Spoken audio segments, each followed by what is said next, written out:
म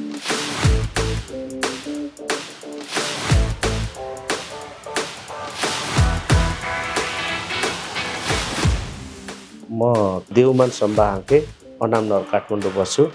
म पेसाले कानुन व्यवसाय हो, अधिवक्ता। पञ्चेबी पहिलो लन्चमै मैले बुक गरेको थिएँ। त्यसमा 1.5-2 महिना लगभग 3 महिना पछाडि लिएँ। अहिले लिएको भने 4 महिना बढी भयो।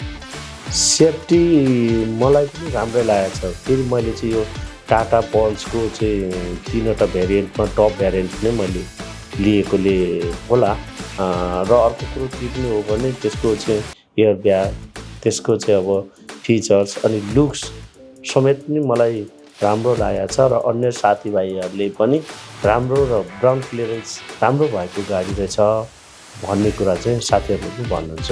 हप्तैपछि ओहोरदोहोर गर्छु म मोरङ उता घर भएकोले गर्दा म जाने आउने गरिरहेको छु।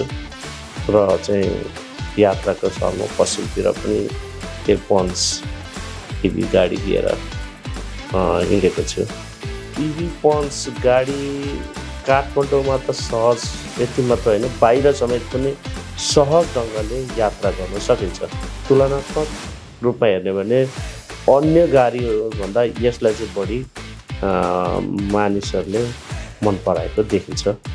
साथीभाइलाई र अरूलाई भन्नुपर्दा चाहिँ इभी पन्स गाडी लिनुभयो भने इकोनोमिक पनि हुने, यसको सेवा सुविधाहरू जताततै देशभरि नेटवर्क ठुलो भएकोले गर्दा सहजता हुने, त्यसले गर्दा यो गाडी लिनु नै राम्रो हुन्छ भन्ने म सुझाव साथीहरूलाई र आफन्तलाई म भन्ने गर्छु।